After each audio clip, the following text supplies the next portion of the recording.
Và có lẽ hôm nay là ngày cuối cùng, anh sẽ không kêu la vì em đến muộn. Được không, như vậy làm anh lo lắng đây. Anh sẽ lau nước mắt để em mỉm cười. Ta sẽ bên cạnh nhau để ngày sau có như lại, anh sẽ không thấy anh hạ. Chân giờ đây anh mong đó là sẽ mai.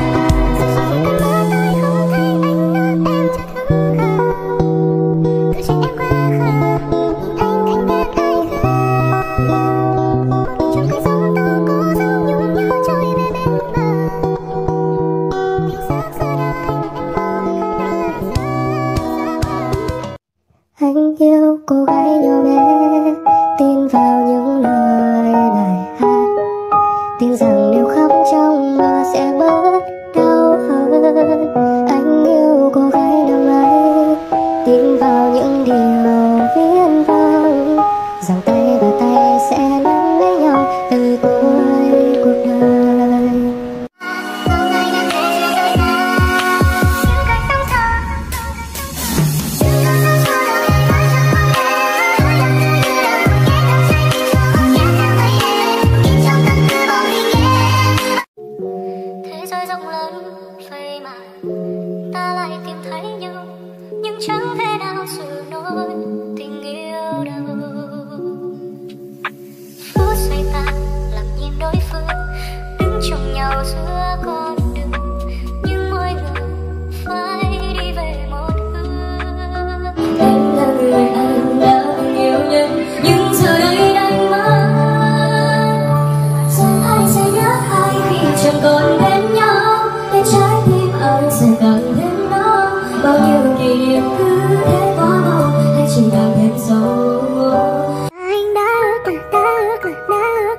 Cầm tay xanh bước mà đứng trước nhà khẽ nói là la khẽ nói tâm tư bao ngày qua.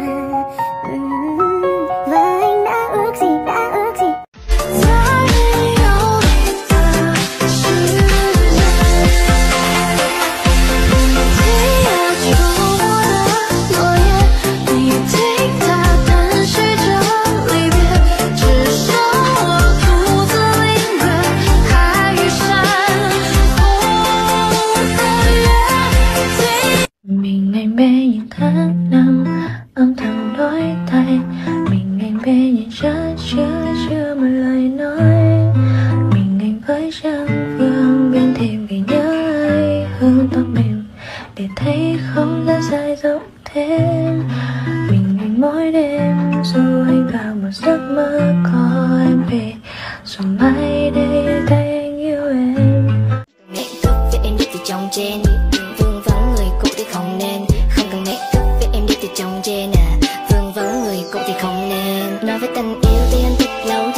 Mất bao lâu để em ngừng khóc, mất bao lâu để anh cảm thông, mất bao lâu để ta tập quen với cuộc sống không nhớ mong.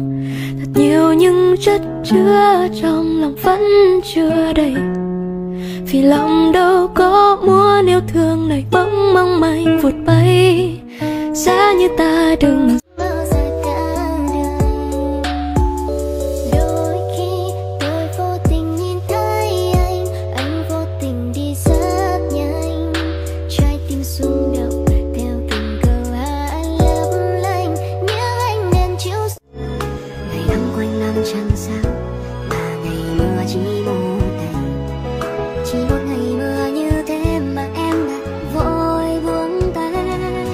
Ngoài kia bao la sóng gió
sương bên những thương ngày ngày yêu xa vắng. Anh vẫn sẽ biết ta cùng em, anh không với cha.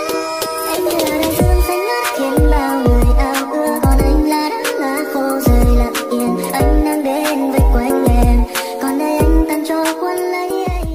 Giờ này đã có ai đến bên cạnh em, hắn có nghe những nói nhưng em còn chưa thấy quen. Em tìm điều gì khi mà em xuống bên em là ai, kể và làm những gì mình muốn đi không anh là ai. Có người từng nói càng yêu lâu lại càng đau, điều gì đúng hết chỉ khác một điều, chúng ta chỉ vẫn biết là bạn thôi. Từ đầu vốn không của nhau, người đến trước bước về sau, dù cho anh thấy điều tốt vẫn biết em không chọn anh đâu. Anh nghĩ em phải mỉm cười nhưng sau đây nước mắt em lại rơi. Một người không tốt không hiểu cảm xúc em xa ao. Anh không thể nói được lời ngọt ngào như bao người, anh không thể hát được bản tình ca em thích, anh không hề biết cách dành tặng em những bất ngờ. Gặp real love thì để du cho em thấy, gây cho em lưu, anh là gu cho em lấy. Anh không thương thì tôi đã thương anh thương đến suốt đời. Phải lời như thuốc độc nên anh sẽ chết nếu nuốt lời. Nếu như anh có 10, anh sẽ cho em 10. Cái gì mà anh có thì em chỉ việc lấy. Dù là anh chẳng có được cả tỷ trong người, nhưng với em anh chính là cái người trong cả tỷ ấy. Em vô tư đang hát trong tay, trong cơn mơ đôi lấy ra lại. Mưa rơi ướt áo em rồi, anh vô tâm cùng người hoạt lời. Yêu đơn phương đau lắm ai ơi, như con dao sát em làm đau. Đành cầm nín không. Rồi mai sau có duyên hãy gặp lại, vào năm ta 60 hết hứa dài. Buồn biết bay đâu đến đâu cũng chỉ là mảnh ký ức trôi. Ai bạc tình đã bắt đầu, ai chân tình cũng với u sầu. Sẽ có đâu và sẽ nhớ nhau cô gần đến đâu, ta cùng lỡ nhau trên đường này.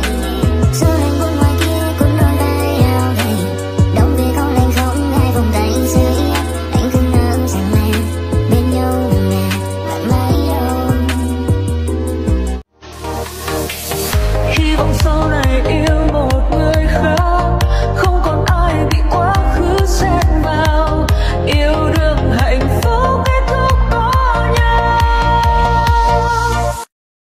Thì anh hát cho em nghe những giai điệu ngân vang. Vài cơn nắng phiêu du theo làn khói mong manh, là công chúa hay nàng là tiên nữ trong tranh.